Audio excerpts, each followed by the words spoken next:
94,000 पहुंच गई है। मान सकते हैं 2,16,000 एक्टिव केस कम हुए हैं पिछले 21 दिनों में उत्तर प्रदेश के अंदर। इसके लिए टेस्ट क्षमता बढ़ाई। उत्तर प्रदेश ने आज 3,07,000 टेस्ट किए हैं, 24 घंटे में 3,07,000 टेस्ट। और अगर हम लोग प्रदेश के अंदर कोरोना कालखंड में किए गए टेस्ट की बात करें तो ये संख्या हमारी 4,65,00,000 को क्रॉस कर जाती है। देश के अंदर सर्वाधिक टेस्ट हैं। पॉजिटिविटी रेट एक समय उत्तर प्रदेश के अंदर लगभग 17% के आसपास पहुंच चुकी थी। आज वह घट करके 2.4% के आसपास है। CFR प्रदेश का 1% के आसपास है। रिकवरी रेट 93% से अधिक है, जो देश के अंदर सबसे अच्छा है। ये प्रदेश के अंदर जो कार्य किए जा रहे हैं उसको लेकर के जो एक अभियान प्रारंभ हुआ है उसका एक हिस्सा है। और ऐसे ही हम लोगों ने, यहाँ की टीम ने, इटावा की जो हमारी टीम है, यहाँ के माननीय जनप्रतिनिधियों ने, यहाँ के प्रशासन ने, यहाँ के हेल्थ वर्कर्स ने, यहाँ की जो कोरोना वॉरियर्स हैं, स्वयंसेवी संगठन हैं, इन सब ने मिलकर के जो कार्य किया है उसके अपेक्षित परिणाम सामने आए हैं। एक समय यहाँ पर जो पॉजिटिविटी थी वह 30% के आसपास पहुंच गई थी। आज वो घट करके 2 से नीचे आ चुकी है। निगरानी समिति बेहतर तरीके से स्क्रीनिंग का काम कर रही है। टेस्ट क्षमता बढ़ाई गई है, बेड्स बढ़ाए गए हैं, सुविधाएं बढ़ाई जा रही हैं। ये निरंतर कार्य किए जा रहे हैं।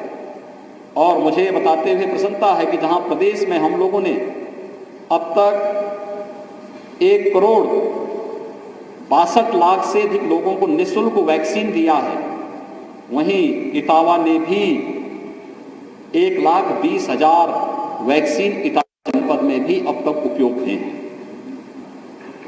वैक्सीन ये सभी निःशुल्क दिए जा रहे हैं। अब तो उत्तर प्रदेश में दिए जाने वाले वैक्सीन के कार्यक्रम को जो आदरणीय प्रधानमंत्री जी ने 16 जनवरी को पूरे देश के अंदर लॉन्च किया था, जो लोग उस समय विरोध करते थे वैक्सीन का, आज वे लोग वैक्सीन की पैरवी कर रहे हैं। वैक्सीन ये फ्री में दिया जा रहा है 45 से ऊपर भारत सरकार के सहयोग से, और 18 से 44 के बीच में प्रदेश सरकार स्वयं वैक्सीन खरीद करके इस वैक्सीनेशन के अभियान को आगे बढ़ा रही है। 18 से 44 के बीच में अभी हम लोग 23 जनपदों में इसको लेके चल रहे हैं। हम धीरे धीरे करके इसका विस्तार कर रहे हैं। हमारा प्रयास है कि जून में जितना वैक्सीन हम प्रतिदिन दे रहे हैं इसको हम दुगना से ज्यादा बढ़ा करके अधिक से अधिक लोगों तक इसके कवरेज को पहुंचाने की व्यवस्था करें। प्रदेश ने वर्तमान परिस्थिति में कोरोना के खिलाफ जो अभियान प्रारंभ किया है ये तो सफलतापूर्वक आगे बढ़ ही रहा है। हमने 3rd वेव की आशंका के भी समाधान की कार्रवाई अभी से कर दी है। हर मेडिकल कॉलेजेस को 100 बेड का पीडियाट्रिक आईसीयू बनाने के लिए निर्देश दिए गए हैं। हर डिस्ट्रिक्ट हॉस्पिटल में भी 25 से 30 बेड का पीडियाट्रिक आईसीयू के निर्माण की कार्रवाई प्रारंभ कर दी गई है। ऑक्सीजन प्लांट प्रदेश के अंदर 300 से अधिक वर्तमान में या तो निर्माणाधीन है या प्रस्तावित किए गए हैं, जिससे हर जनपद ऑक्सीजन में आत्मनिर्भर हो सके। इस कार्रवाई को सफलतापूर्वक आगे बढ़ाने का कार्य किया जा रहा है। भारत सरकार का इसमें बहुत बड़ा सहयोग हो रहा है। फर्स्ट वेव की तुलना में ऑक्सीजन की आपूर्ति ज्यादा होने के कारण, ज्यादा मांग, डिमांड ज्यादा होने के कारण आपूर्ति के लिए भारत सरकार के सहयोग से ऑक्सीजन एक्सप्रेस चलाई गई। एयरफोर्स के विमानों के माध्यम से ऑक्सीजन की आपूर्ति में सहयोग लिया गया और ऑक्सीजन में कहीं कोई दिक्कत न हो इसके बारे में निरंतर नित्य नए प्रयास केंद्र और प्रदेश सरकार के द्वारा किए जा रहे हैं और आने वाले समय में हर जनपद ऑक्सीजन के क्षेत्र में आत्मनिर्भर होगा। प्रदेश सरकार ने यह भी तय किया है, अभी जो हमारी कार्रवाई चल रही है, एक तो कम्युनिटी किचन, हर जनपद में कम्युनिटी किचन का प्रारंभ। हर जरूरतमंद को, रिक्शा चालक है, ई रिक्शा चालक है, स्ट्रीट वेंडर है, या मरीज के परिजन हैं उनको भोजन मिल सके। मरीजों का उपचार निःशुल्क है। जो सरकारी हॉस्पिटल में या सरकार के द्वारा टेक ओवर किए गए हॉस्पिटल है वहां पर निःशुल्क उपचार की भोजन की व्यवस्था हर पेशेंट को उपलब्ध कराई जा रही है। लेकिन जो हॉस्पिटल जहां पर हॉस्पिटल में चूंकि हम कोरोना कर्फ्यू में हैं तो मरीज के परिजन, रेस्टोरेंट बंद चल रहे हैं। एक बात कही, हर प्रशासन को निर्देशित किया गया है कि मरीज के परिजनों की भी व्यवस्था कम्युनिटी किचन से कम 2 समय का भोजन की व्यवस्था उन लोगों के लिए जरूर हो। और ये व्यवस्था मैं धन्यवाद दूंगा अपने विधायक को जिन्होंने यहाँ पर सफाई में इस मेडिकल कॉलेज में स्वयं उन्होंने अपनी ओर से एक निःशुल्क कैंटीन प्रारंभ किया है। जिला हॉस्पिटल में भी यहाँ पे व्यवस्था चल रही है और भी जगह पर जो कार्यक्रम चल रहे हैं। ऑक्सीजन प्लांट इन लोगों ने न केवल यहाँ पे हॉस्पिटल में उपलब्ध कराए हैं बल्कि सीएससी में भी उपलब्ध करवाने की कार्रवाई की है। एक जागरूक जनप्रतिनिधि के रूप में जिस प्रकार के दायित्व का निर्वहन होना चाहिए उस कार्यक्रम को ये लोग निरंतर आगे बढ़ाने का कार्य कर रहे हैं। इन्होंने सफलतापूर्वक उस कार्यक्रम को आगे बढ़ाया है। केंद्र सरकार के द्वारा प्रधानमंत्री गरीब कल्याण पैकेज के अंदर मई और जून में हर व्यक्ति को, हर गरीब जरूरतमंद को निःशुल्क खाद्यान्न वितरण की व्यवस्था 20 मई से प्रारंभ हो गई है। 30 मई तक ये कार्यक्रम चलेगा। मई प्रथम सप्ताह में हम लोग प्रदेश सरकार के द्वारा भी निःशुल्क खाद्यान्न हर एक जरूरतमंद को 15 करोड़ से अधिक लोग उससे लाभान्वित होंगे। 3 महीने तक ये व्यवस्था हम पहले चरण में लेने जा रहे हैं। जून, जुलाई और अगस्त में हर जरूरतमंद को ये भोजन निःशुल्क खाद्यान्न, ड्राई राशन उपलब्ध करवाने का कार्य होगा। इसके साथ ही सरकार ने यह भी तय किया है उस हर जरूरतमंद को, जो जरूरतमंद स्ट्रीट वेंडर है, रिक्शा चालक है, ई रिक्शा चालक है, कुली है, पल्लेदार है, नाव है, धोबी है, मोची है, या इस प्रकार की जो एक कैटेगरी है जिन लोगों को जो डेली कमाते हैं उनके उसी से व्यवस्था चलती है, उन लोगों को भी हम लोग न केवल राशन बल्कि भरण पोषण भत्ता भी उनको जून माह में उपलब्ध करवाने की कार्रवाई। श्रमिक हैं, लगभग 2 करोड़ लोग इससे लाभान्वित होंगे। श्रमिक और इन सभी को, श्रमिक वर्ग को, संगठित और असंगठित क्षेत्र के श्रमिकों को पहले से सामाजिक और स्वास्थ्य की गारंटी सरकार ने उपलब्ध करवाई है। हर एक श्रमिक को 2 लाख, दुर्घटना होने पर 2 लाख की उनको सामाजिक सुरक्षा की गारंटी और 5 लाख रुपए का उनके लिए स्वास्थ्य बीमा का कवर उपलब्ध करवाने की कार्रवाई सरकार ने पहले उपलब्ध कराई है। वर्तमान में उनको ये सुविधाएं अतिरिक्त प्रदान की जा रही है।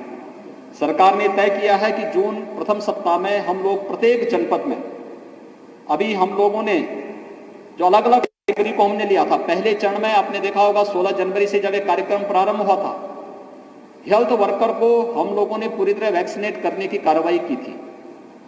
इसके बाद कोरोना वॉरियर्स को लिया था, फिर 60 वर्ष के ऊपर के लोगों को लिया था, फिर 45 वर्ष से ऊपर के लोगों को 1 अप्रैल से प्रारंभ हो गया था।